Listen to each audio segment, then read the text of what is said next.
right, well, welcome back to Light the Fuse, the official and only mission. Well, it's not really official. It's the but best. it's the only. And the best. Yeah, and the best.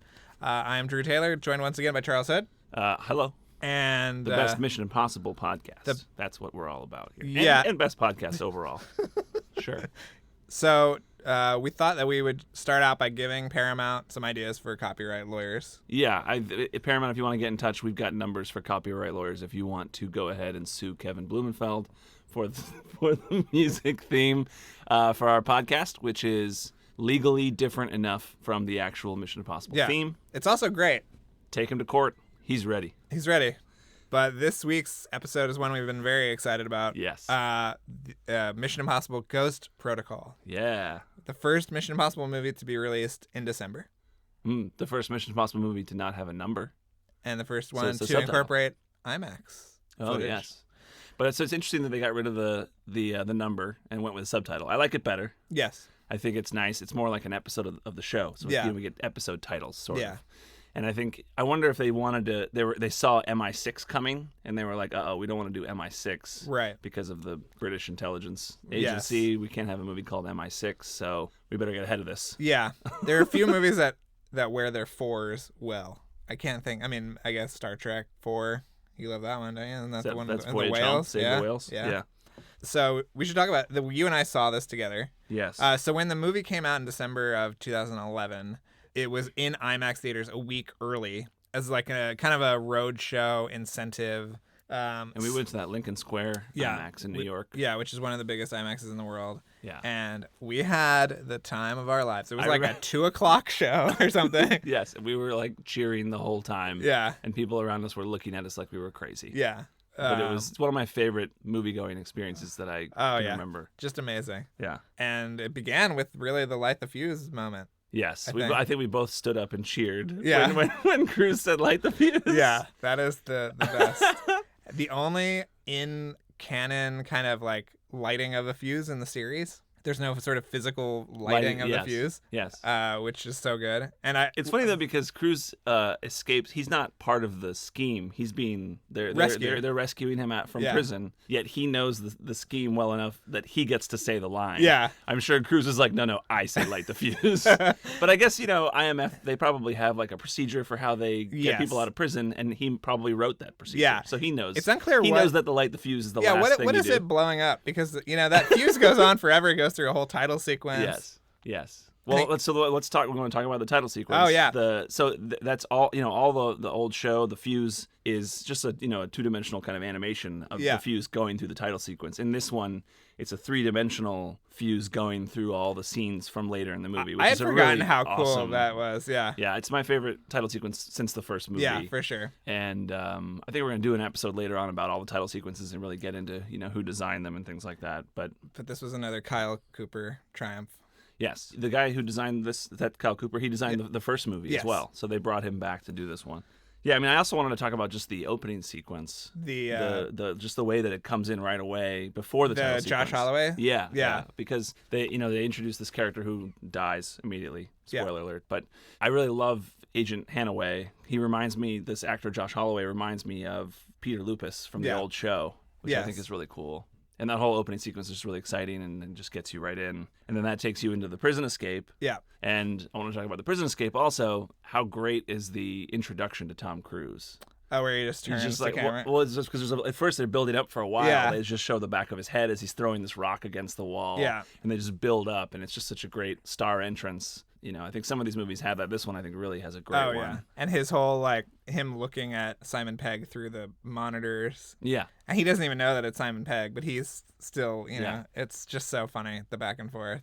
And the whole sequence, the breakout of him, all the fighting, and the way he jumps down from railing down to the lower railing, all feels very Jackie Chan again. Yeah, I feel like I said, for the third movie, he's in his late career. Cruise has kind of adopted this Jackie Chan thing. All the fight choreography feels very Jackie Chan as well. And it also is funny. It is. I would argue it tonally right off the bat sets up this movie and this new style of Mission Impossible. This movie really, I think. The third movie kind of gets too serious sometimes, or gets got bogged down by the wedding stuff. Scenes, but This movie really, the tone is really great all the way through. That just really nails it. I think Brad Bird did an amazing job. I mean, there's so much action in this one, too. Yeah. I feel like this is the biggest one by far, and was the biggest hit at the time of Cruise's career. It was the highest grossing worldwide, of any movie he'd ever done. That's awesome. So what was interesting was that they had sort of positioned this as Cruise stepping away, and we read every Deadline article about how it's going to be Jeremy Renner is taking over and all of that, and nope. I mean, it was a huge hit. Cruise was through the whole thing. It wasn't like he was killed off in the first scene or something. Yeah, I think he was probably having so much fun. Yeah. In the middle of it, he changed his mind and was like, you know what? I'm going to stick around. I'm not going to give this up. Yeah. I think that, I don't know if you watched some of the behind-the-scenes stuff, but it seems like he and Bird got along very well. Yeah. And I watched a little bit of the couple of the featurettes. Yeah. The movie used to open with a flashback sequence, which you can see a little bit of in the train sequence of Hendrix giving a speech 30 years ago about the importance of thermonuclear destruction. Okay. Not as exciting as Josh Holloway. I think they did a good thing there, adjusting that. I mean, what's great, too, is the way that it cuts back to that sequence and you see more of Josh Holloway. I love the scene where he puts in the eyepiece and then he's tracking everybody that's coming off the train. And when he pricks the guy with the ring. ring. Yeah. I mean, pretty awesome stuff. That whole sequence is really fantastic. Yeah. Well, going back to the title sequence, let's talk about music. Okay. Michael Giacchino returned for this one. The only composer to do two. Yes. And I think overall his score is fantastic. It's an improvement from the third one. Yeah. Which when we revisited the third one, I thought the music was actually better than I remembered. But the one thing I feel like we might disagree on this, but the title sequence, I feel like he doesn't really hit it hard enough, the main theme. Really? Yeah, it's the Lalo Schifrin theme, which is famously in 5/4 time signature. It feels like he just doesn't like it. As soon as you say light the fuse, it should do the trill, and then it's just hit it hard, but he kind of like dances around a little bit and gets kind of dainty and cute, and then brings it in, and it's just it's nice, it's fun, and there's nice flourishes, and it's it's obviously nice to mix it up. But to me, I just want him to just jam it. Well, I like that it's kind of airier, and I mean it works too with that title sequence. Yeah, but I do want to say all of his other music, like we talked about with the TV show. There's the secondary theme, the plot. He uses that a lot. He brings that, and I think that's in every one of the movies except for MI2. Okay. And he does an amazing Russian theme. Yes. Which to me kind of recalled some of Basil Polidoris' work for Hunt for Red October, which I love so much. And then he does this amazing, when they go to India, there's sort of an Indian variation of even the Mission Impossible theme is in that section. Like, I just think his music is so great, and whenever they shift to a different part of the world, he shifts the music with them, and it's wonderful. Great. Yeah, and I love that cue when they're going to Dubai. The one that cranes up to the tower. And you see that in the behind the scenes where at first he wrote a cue that did not work at all, and you see Brad sort of admonishing him for that. It's really interesting. I didn't see that. I don't know. Well, so when the DVD came out, Best Buy had put a limited edition out for 24 hours. So it was, kind of a self-destruct thing. So, of course, I had to go run out and get that. So I think I might have a few more things that aren't, widely available. Yeah. There are no original songs in this one. No, not even no. I don't think they had time. This is the first time that they didn't have any kind of artist do a different version of the Mission Impossible theme or anything. So it's just Giacchino and that's it. I'm happy with that. It works. It works great. Yeah. Yeah. Should we talk about how he got the mission assignment? Yes. It's a really fun scene where he goes to an old payphone. Yeah. And I love that there's a time counter. Yeah. Within it, there's like a very the voice varies for how much time is left. Right. Where it's like you have 3 hours and 20 minutes or however much time it is. That's great. And I love that when the message is supposed to self-destruct, it doesn't. Yes. So Tom Cruise has to go back and hit it so that it does. And that is the voice of Teddy Newton, who's one of Brad Bird's closest artistic collaborators. Oh. Yeah. Did a lot of design work for Incredibles and Iron Giant. He must be another middle management boss of Ethan Hunt's. Yes, I think so. Or what I thought was interesting rewatching it is that every mission fails in this, essentially. He does a great job of giving them lots and lots of setbacks. Yeah. Every step of the way, things go wrong. Yeah. It just ups the stakes. And we've never seen that. Like, everyone kind of has this triumphant, like, we did it. We killed John Voight, or we got the disc. But this one, it's like every single thing goes wrong. Yeah. The Kremlin explodes. The bad guy gets away with the nuclear codes. The missile is launched. I could not believe that they did that. I mean, that was shocking to me. Even they show it in the opening title, and I was like, oh, that'll never actually happen. And then they did it. Yeah. I mean, we can talk about what Ghost Protocol is, but they have essentially disbanded the entire IMF. Right. Everyone is disavowed. All they have are the contents of one train car. They haven't really done that before or since. Yeah, it's really cool. But obviously, the centerpiece of this movie is the Dubai sequence. The Dubai sequence is pretty amazing. I want to talk in relation to that, the cinematography. Robert Elswit shot this movie, who shot most of Paul Thomas Anderson's movies. He did some Curtis Hanson movies back in the day. He's one of my favorite DPs. They shot Anamorphic again, like the other Mission Impossible movies, but also 25 minutes of the IMAX, like you mentioned before. And only in theaters, the aspect ratio shifted. Yeah. So it was 240 or 239 or whatever, and then in the Dubai sequence when it went IMAX, if you remember those the black bars. No, it wasn't black bars. It was when he walks up to the window. Yeah. Yeah. He stands there, and then the bars slowly went up, and then all of a sudden it filled the IMAX screen. And wow. And it's really, it wasn't like in the Dark Knight had the IMAX sequences, and it would just sort of cut back and forth. Yeah. Between the different aspect ratios, but this one opened it up. Yeah. It was sort of like a curtain raising. And with cinematography, I didn't realize how many jokes he got out of just camera movements and reveals and there's that great moment where they're in the tower in Dubai and Simon Pegg goes, "Well, you're gonna have to go in from the outside," and he swish pans over to Cruise, and Cruise gives this great "what?" Yeah, and it's just. But there's a lot of things like that. There's another one at the party in India. It's on Hunt, and then it does sort of a whip pan over to reveal that the Russian cop has followed him there. Is that with the dancing water? Yeah, it's a really cool shot. Which I read about. They had to time that water to go off as the camera was panning. Yeah, that's awesome. Yeah, and there's also a shot in Dubai where the camera. I think it's still that shot actually where the aspect ratio, the curtain sort of raised. The camera then pushes outside and goes up and tilts down and looks down below Cruise. It's just this unbelievable shot. The whole sequence is really just breathtaking. And I should bring up the fact that I went to that building. I was in Dubai, and I said the only thing that we have to do. I made my whole family go. We were on a family vacation. Go to the 130th floor. Yeah, we had to go to 130th floor. There's like a framed picture of Tom Cruise. Really? Well, yeah, when you go up, and it was amazing. And I had to do it because Did you get your picture with the picture? No, because it's in like you're ascending an escalator to get to the elevator to go all the way up, and it's like kind of removed. But yeah, okay. I mean, I took some stupid pictures, I'm sure. Good. But I thought we should share those. We'll put them on our socials. But I mean, it's an amazing building, and I remember you were sending me footage of the YouTube videos of the building like months before, and you were like, "This is what he's doing. He's going out here." There were YouTube videos of him doing the stunt. Oh, there People were. had okay. like cell phone videos of Tom Cruise, who he actually did the stunt, hanging off the side of this building, and it was this totally insane thing that he did. Again, he's moved into this Jackie Chan phase of his career where he's like showing people all these crazy stunts that he can do. Yeah, I mean, it's incredible watching the behind the scenes stuff, and.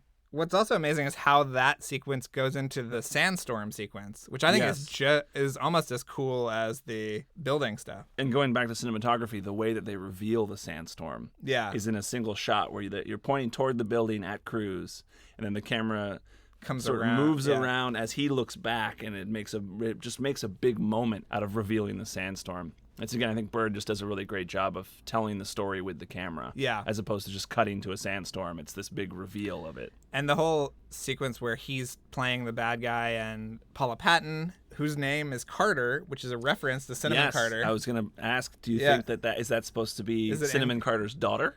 Perhaps. We can hope.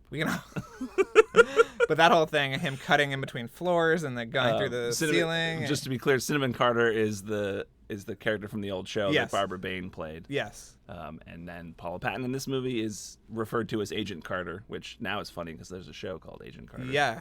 Well, not anymore. But yeah. What's her name? Like Laura or something? Yeah. Something. That's Laura. Maybe it's Laura. But some great Tom Cruise running in that. Do you want to talk about how much Tom Cruise ran? Yeah. So in the first movie, we had 37 seconds. Second movie, 25 seconds.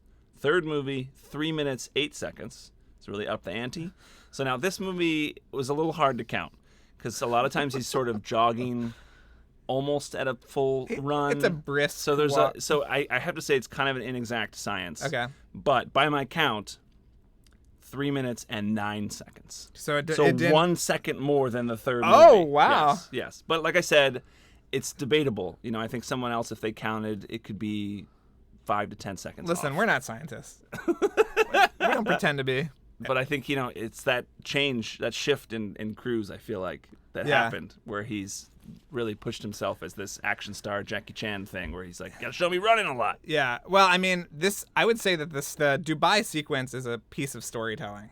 Yes. I don't know what the plane sequence really added to 5, but I just don't want it to be like stunts for stunts' sake. Right. I Yeah. want it to really contribute. And in this whole running Dubai sandstorm sequence, I wanted to bring up, I felt like, did you notice that it seemed like there was a reference to Blowout? There's a shot, it's one of those IMAX shots, it's really up high, Yeah. and it's above a build, it's tracking them, Mm-hmm. like it's a helicopter shot as Tom Cruise is running, and he's chasing the guy, and then he disappears under a building, and then they follow him through to the other side, Oh, and he comes yeah. out the other side, just like the Jeep That's Wrangler. true. In Blowout, and the when sandstorm is, Travolta's yeah. driving through and he goes on the other side of the building and then catches him on the other side. That's pretty great. I mean, I've heard Bird is a fan of De Palma. Has talked about, you know, he talks about him in the featurette a little bit. Yeah. I just wondered if that was maybe a reference to Blowout, which That's I thought pretty was really cool. I should have brought my Ghost Protocol toy, too. That I You have a toy? Oh, yeah. Did It was they- like a $95 figure of him. It's like 6 inches tall. And Is it in the climbing gear? It's in the from- climbing gear, and he's got the goggles. With the yeah. gloves? Yeah. That's awesome. I'll bring it in next time. Wow, that's impressive. Yeah. Oh, yeah. I bought it, I don't know, 5 years ago, way before I was engaged to be married. And no longer, it seems. Yeah, no. His fiance's here. She watched this movie for the first time, which was very... And she's very upset about this Yeah. doll that he's got. Yeah. She's not sure what the doll is for. The also in the Dubai sequence I wanted to talk about, there's the double room scheme. Which is great. It just feels very Mission Impossible, which I love. Yeah. The whole them tricking both parties in 2 different rooms. I think the editing is really strong in this scene. Yeah. And again, I think they've brought back someone from the first movie, Paul Hirsch, the editor of the first Yeah, movie, so I was gonna- returned yeah. for this one. It was Brian De Palma's longtime editor. Yeah. And he also did Empire Strikes Back, and he edited Ferris Bueller's Day Off and Planes, Trains, and Automobiles, which is an amazing Great editor. list. And so, yeah, he did a whole host of Brian De Palma movies and did this one. And the editing in that sequence, I think, in particular, is really great, going back and forth between these 2 rooms. Yeah. It's amazing how much of it tracks, too, because obviously the script went through a lot of different phases while they were shooting. You know, they hired Brad Bird and didn't really know what the movie was going to be, which I think it also helps because you can really tell that he shaped the feeling and the tone and everything else. But Christopher McQuarrie, longtime Cruise Confederate, did a pass on the script. And if you watch the first teaser, he's actually named as one of the writers. Oh, really? Yeah. Because the credited writers are a couple of alias writers. So it's another... But I'd heard that McQuarrie came in and did significant rewrites. And then for the third act, our friend Damon Lindelof came in. And I didn't know that. Yeah, and that's where they met, and that's where they started talking about Tomorrowland, I guess, was on that movie. Yeah, which is interesting. Yeah.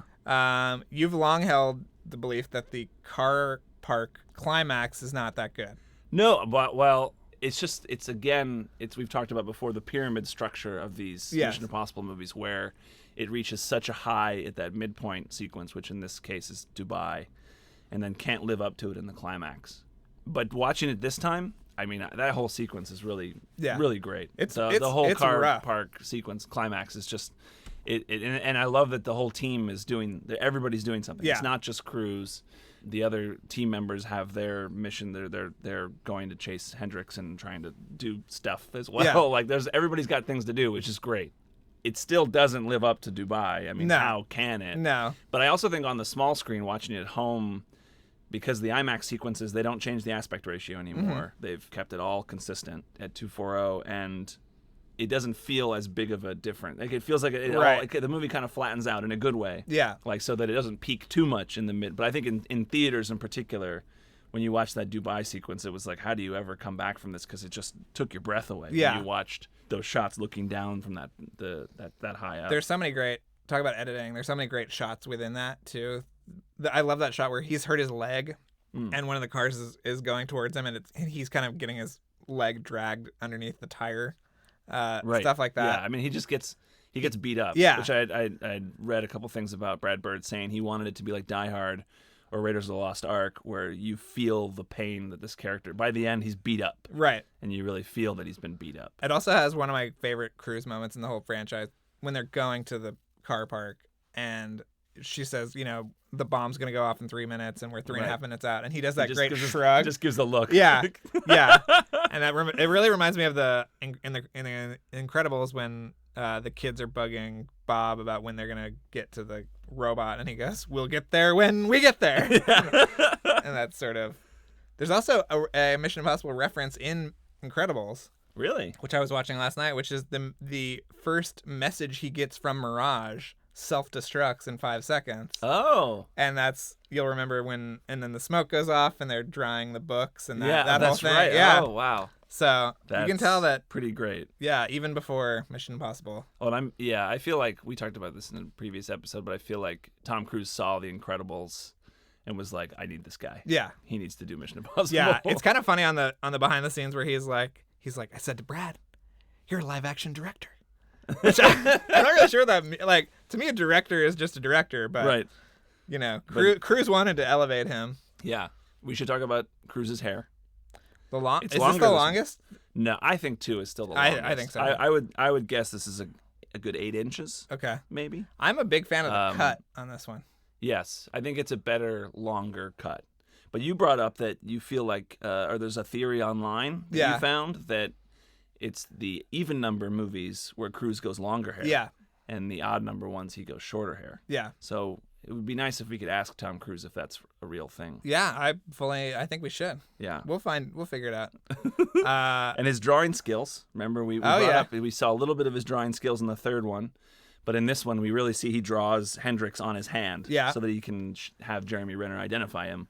And I think it's a really cool. There's also lip reading. Yes, the lip reading when he's back. in the hospital. And not only is the lip reading in the hospital, but there's also this great thing where he first wakes up and the subtitles are in Russian. Yeah. And it's like he's sort of groggy and they're in Russian, and then the subtitles shift into English subtitles so that we can read. That part is That's great. Just so awesome. I love that. Yeah. And I love that Russian cop too. Yeah, he's great. He's just got some great facial expressions and some really nice moments that he gets to play. Can we talk about Tom Wilkinson, who he plays? Yes. So is he the secretary? They call him Mr. Secretary. So and then I think on IMDb he's credited as IMF secretary. So I think this is the highest level boss that. So that's when he says now. like when they do the spiel, the secretary will disavow. Yeah, this is this guy. So yeah. And it sounds like because he mentions the president a couple times, he answers directly to the president. So I think this is the highest level boss that we've encountered now. Right. Because we've got Kittredge, who had no job title that we know of. We had Mission Commander Swanbeck in the second one, Operations Manager Musgrave, and Director Brossel in the third one, and now we've got Mr. Secretary. Wow. So I'll never get over Mission Commander Swanbeck. That is just the greatest. Yeah. So these are just all the. I feel like this is it. Like Hunt has a lot of bosses that he's got to deal with. That's a hardcore death scene though too. That is like a headshot I with love blood. That sequence. Yeah. And I love Tom Wilkinson when he's saying, I have to take you back to Washington unless you happen to beat us up and escape, which is great. Yeah. That whole sequence is great. And the Warner in the car. What was funny was when I talked to Brad Bird, you were in the room when I was talking to him on the phone that day after we came back from the movie. And he said, people say that my live action movies feel like animated movies and my animated movies feel like live action movies. So I don't know, but you can really feel his background. This was his first live action film. Yes. You can definitely feel that. And a couple other trademarks of his. There's a reference, I guess, to A113. Yeah. A couple references to that. Yeah. It's on Holloway's Ethan ring. uses the call sign Alpha 113, and then A113 is on Hanaway's ring. Yep. This was a CalArts room number. That's where he and Lasseter and Tim Burton. The school they all went to, and that's the character animation BFA program room number. Yes. So they put that reference. I guess it's in some Pixar movies as well. Yeah, it's in almost every Pixar movie. Which is pretty cool. Yeah. This is really, in terms of like sort of fun Mission Impossible, this is a high point. I feel like this movie is just so. Yeah, it's just pure joy. Yeah, it's watching it. It's just. I mean, one thing after another just works so well. I mean, every sequence, we've got the prison escape, we've got the Kremlin, which, by the way, the Kremlin has a reference to the old show. We talked, that's right. The screen projector that they use was done. They fool the guard down in the basement level or whatever. They use the screen projector, and that's a sort of a reference to a season 4 episode. There's a 3-part episode in season 4 where they use a similar projection to do a prison escape, and they fool the guards. I love and that it's scene. such a really Also, it has there's no masks in this movie, which is sort of interesting. Yes. And this is the only movie where the bad guy is not an ex-IMF or current IMF member. Right. He's sort of a weird. So first about masks, let's talk about makeup. David Leroy Anderson did the makeup. Okay. So even though there aren't masks, there are a lot of little makeup changes and things. And so David Leroy Anderson won 2 Oscars with Rick Baker for Nutty Professor and Men in Black. He also did Cabin in the Woods. So he did all the makeup for this one. Okay. But there's that great change with Cruise taking off the mask, taking off the prosthetics. When he comes out of the Kremlin, and and he switches his jacket. Yeah. And it's all in one shot. It's just a really great change up. Yeah, and I love that Brad Bird undercut, because we've talked about how some of the sequels have had the mask crazies. Yes. They've overdone the mask bit. And Bird, I think, purposefully undercut that. Yeah. So every time they want to use a mask, I mean, there's this whole thing where Benji wants to use masks, and he talks about how he never gets to use one, and then they're going to use them, and then the machine breaks. It's in one of those sequences where they just keep getting setback after setback, and Cruz is like, "We'll go without him." Yeah. It's pretty awesome.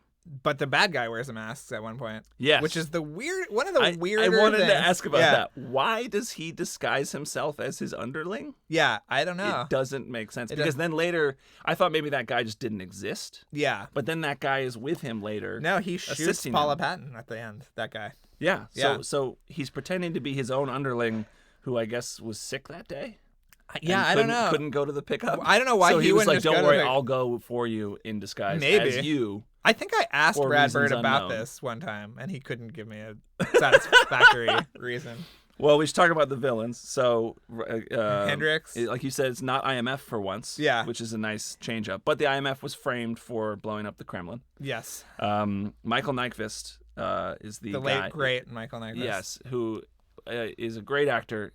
Feels, again, we've talked about how the series has a little bit of a villain problem. Yeah. He's kind of wasted. Yeah. I mean, you think about how much charisma, personality he brings to the bad guy in John Wick. Yeah. And his Girl with the Dragon Tattoo. He was the original in the Swedish movies. In the Swedish movies. And he doesn't really get to do much. No, he doesn't. I feel like there might have been more and they cut it down.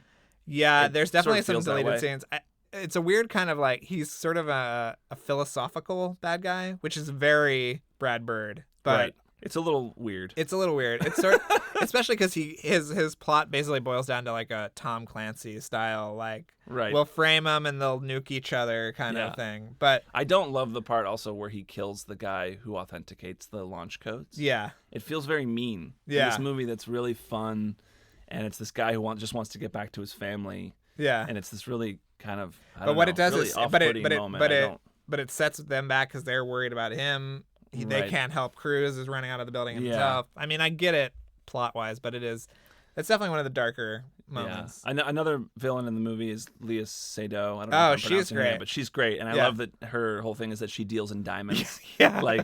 She'll only do these jobs if she can get diamonds for them. Yeah. Which is awesome. And she kills Josh Holloway. Yeah. Another sort of villain, but Cruz goes to him to get help, is that arms dealer guy. Yeah, he's got some nice moments. I like his character. He looks just like Adam McKay. He does look like I had the same thought. He looks like Adam McKay, who directed Anchorman and Step Brothers and The Big Short. Yeah.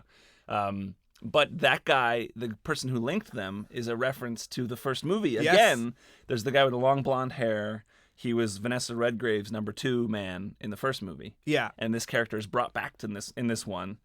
There's even a little bit of a guy lights a pipe, which is sort of a reference to lighting the match in the first movie. Yeah, and I think somebody asked something about Dunhills or something, or he ran out of Dunhills, which is the cigarette that he had to light. Okay, yeah. And then he gives him the mask that has those same distinct sewn up eyes from the first movie that Cruz wore.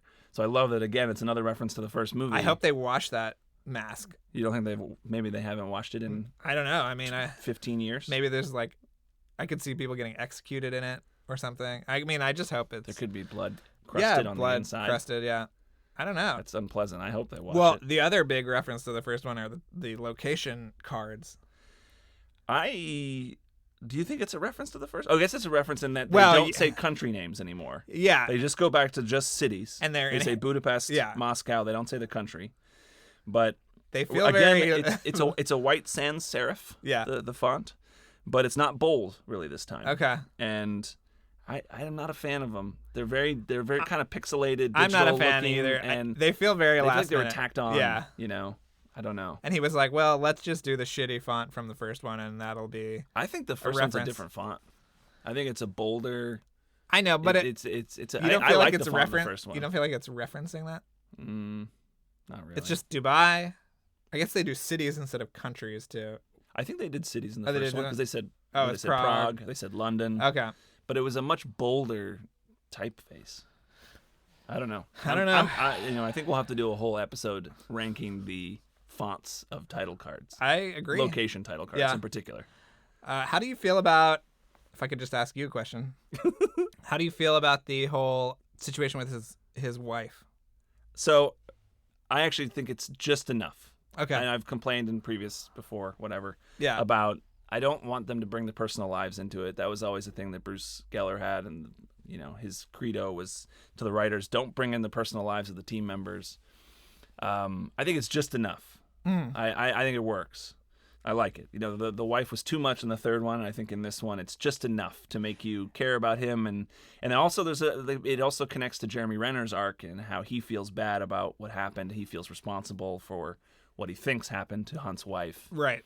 I think it's good. I like it. Yeah, it's just the right amount to me. It gives it a nice little emotional button at the end. I feel like you're feeling something at the end that you haven't maybe felt before. It also perfectly ladders into the rest of Brad Bird's filmography, which are always about doing what you're supposed to do or doing, what you're being told to do. The push and pull between family and work. Bird always sides on the side of work most of the time. And Cruise obviously does in this movie. But it also felt like kind of a meta commentary for the movie because he was supposed to walk away from this one. Right. And he's still it's in it. interesting because he's handing out missions at the end of this one, which is new. Did he get a promotion? Because now he's handing out each of them gets a mission, sort of. In a cell phone. And he says choose to accept them. Yeah. So I don't know. Yeah, it seemed like maybe they were thinking they were gonna possibly have him graduate into more of a boss role. Yeah. But now they've stepped back from that. I also love how he introduces the rest of the team to Luther. Yes, I love that they brought back the Luther. law firm of because I just want Luther to be in every of the movies. Yeah. And I'm glad he's been in every one of the movies, and I hope that continues. I wish he could have been part of the whole story, but this is good enough. I was happy that at least he showed up at the end. I don't really like that schmaltzy recap that they do. What? Luther walks away, and then the four of them kind of sit down, and then they just talk about, hey, that was really hard what we did, all that stuff. It shouldn't have been able to be possible. Yeah. And then they're like, but we did it because we were a team. It's just it gets a little too much for me. I do love that. But it's fine. But Luther laughs at him saying, I like that. Mission accomplished. That's funny. Yeah. We should talk also about Jeremy Renner falling onto the magnet in the India scene, which is another reference to the Langley sequence. Again, every one of the movies has a reference to Cruise dangling from the wires. This one, Jeremy Renner gets to do it. Yes. Which again was also, it seemed like they were passing the torch to Jeremy Renner. Jeremy Renner is an unsung MVP of this movie. He's very, great. Very funny. Oh, the line after that, when he gets out and he says, "Next time I get to seduce the rich guy." Yeah, I love that. All the humor in the movie really works well. The whole Dubai sequence when Renner tells him your wire's not long enough, and then Cruz says, "No shit." That is one of the best moments. And then right after that, when they finally get him in and they barely get Cruz inside the building, and then Benji comes back in the room and he had just switched the numbers, and he's like, "Woo, that was hard." I thought that it's great. Again, it's just the tone. Yeah, really works so well. Another reference too in that Dubai sequence. I think you had pointed this out to me a while ago, but Cruz on the side of the building on the glass, and he breaks in the glass. Oh yeah, is sort of a reference to Die Hard. Yeah. Oh yeah. I think Brad Bird wrote an article about Die Hard. Oh really? A few years ago, just sort of talking about how Die Hard is the best action movie ever. Yeah. So he's clearly a big fan, and that sequence, the way it's framed, and Cruz standing against the window, like just like John McClane in Die Hard. Yeah, I think I had 2 pictures that I sent you, and they were almost identical from Die Hard. Yeah. And he technically kicks the glass open. That's true. So how Another many? kicking. I counted the kicks. Okay, how many? I counted 8 Wow. times that Ethan kicked, including breaking the glass and also once he kicked a table. But I have to say, I wonder if Paula Patton outkicked him. Yeah, she kicks a it lot. out. Yeah. So I'd have to go back and watch again to count Paula Patton's Oh, the kicks. other bad guy thing too is the Indian guy from from Slumdog Millionaire. He's great. He is really good. That character is awesome. Yeah, and that whole sequence is great. With, that whole thing with him, like Paula Patton having to seduce him, and it's sort of there's like a sadomasochistic like, bent to it. Honestly, probably the most sexual this movie has ever gotten. Right. These movies the series. And I also love that whole running gag of him. He's trying to sell some kind of liqueur that he's developed, and he's makes sure that everybody, everybody, which is so funny. But did your dad see this movie? I did actually. After you and I saw it, I did you sold take him it to the IMAX? Yes, oh, okay. I went with my brother and my dad to go see it in IMAX because I knew it was so good that I was like, you guys, we have to go see this, and they loved it. Okay. So Did you feel like my validated? I felt yes, my dad liked it, and I felt like I had some positive reinforcement in my life that kept me going a little bit. Oh, good. Yeah. Yeah. So what did he say to you afterwards? He was like, "Good that work, was a good son. movie. I'm gonna go read the paper." Okay. And that just made your heart swell. Yeah. Okay, great. Also, another thing at the end of the movie, as he's walking off, Yeah. they mention the Syndicate, which ends up being the bad guy organization in the 5th movie. So it sets up the next movie, and also the Syndicate was a organization that was referenced a lot in the old show. The IMF team in the later seasons would match wits with the Syndicate a lot. Which you think was an effort to cut costs. Supposedly the old show, they did later seasons more domestic missions because they were trying to save money on the show. But in the movies, they are the quote unquote anti-IMF. Yes, it's a little different. Which I'm sure it's more just the mafia, I think, in the old show. Yeah, right. I haven't seen. We're gonna watch in the old show more, and the later seasons I'm not as familiar with, so okay. I'm excited to get into that and see. Well, but I think that it? Maybe wraps it up. I mean, we've covered a lot. We've been talking a lot. Yes. And we appreciate you for accepting this mission. Yeah. We also want to remind you to follow us on Twitter at LightTheFuse-Pod, as well as Instagram, LightTheFuse-Pod. If you have any questions, you want to email us at LightTheFuse. Yeah. Or tweet at us. Or tweet at us or whatever. Us or whatever. Yeah. And we're going to keep cranking these babies out. Yeah. Next time we'll do Rogue Nation. Rogue Nation. Yeah. All right. Awesome. Thanks again for listening, everyone. And before we go, another mission, should you choose to accept it. Please rate, review, and subscribe to the podcast on iTunes. If you'd like to watch the original Mission Impossible television show, all 7 seasons are currently available to stream on Amazon Prime. This message will self-destruct in 5 seconds.